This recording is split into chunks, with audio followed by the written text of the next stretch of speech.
Hey there, it's Rad. Today I'm going to be drawing trees. This particular tree, a weeping willow, here in my local park. The characteristics of this tree are long drooping branches with slender leaves that hang. So I'll be using this Strathmore drawing paper and a pencil by Blackwing Palomino.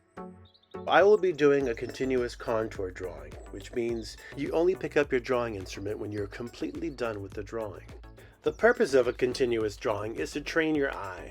It forces you to keep looking at that object that you're drawing because you don't want to lose your place on the page. But if you do lose your place, you could just put it right back to where it was. So I'm starting here with the trunk. Be sure to sit away from the tree so you can see the whole thing at once. I'm looking at the tree and then back again at my paper, and you will continue to do so as you draw. Remember, the point of this drawing is to train your eye to look. You will also find yourself retracing over, as I'm doing now, sections of the drawing, because once again, you won't be picking up your drawing instrument. There's no erasing.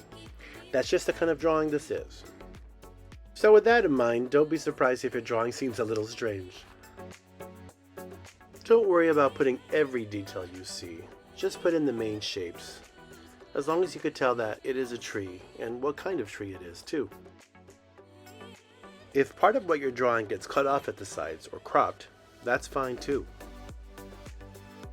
And as you see me doing, keep going back and forth between the object you are drawing and the drawing itself, until you are done. And you can finally pick up your pencil.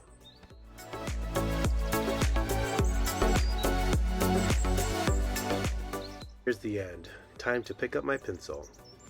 Ding! This weeping willow seems to be a very sketchy looking contour drawing.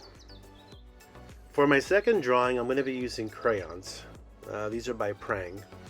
And I'm going to be doing a contour drawing. Contour drawing simply means line drawing. It's also an observation drawing. You are drawing something that is actually in front of you that you could possibly touch. And you're going to find that the more you look at something, the more you notice about it. All of the details will suddenly stand out to you. As I'm ready to draw the leaves, I've noticed that the silhouette at the top of the tree is more curvy, and then the branches hang and droop below. But because of the nature of what I'm drawing, it's going to seem like a sketch, and very imperfect. After all, like I always say, nature is perfectly imperfect.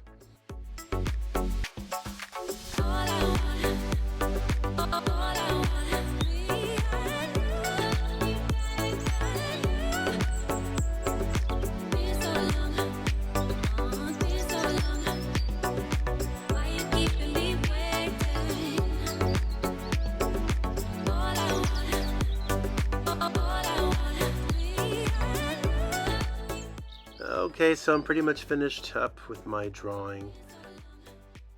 I'm adding some grasses, some other details. I may want to do watercolor over this, or not. I might want to add some other tones of green, or keep it the way it is. Or I could add some animals that inhabit this park, like the ducks, and the egrets, and the turtles. There you have it. Now it's your turn. I got 2 words for you. Get crackin'.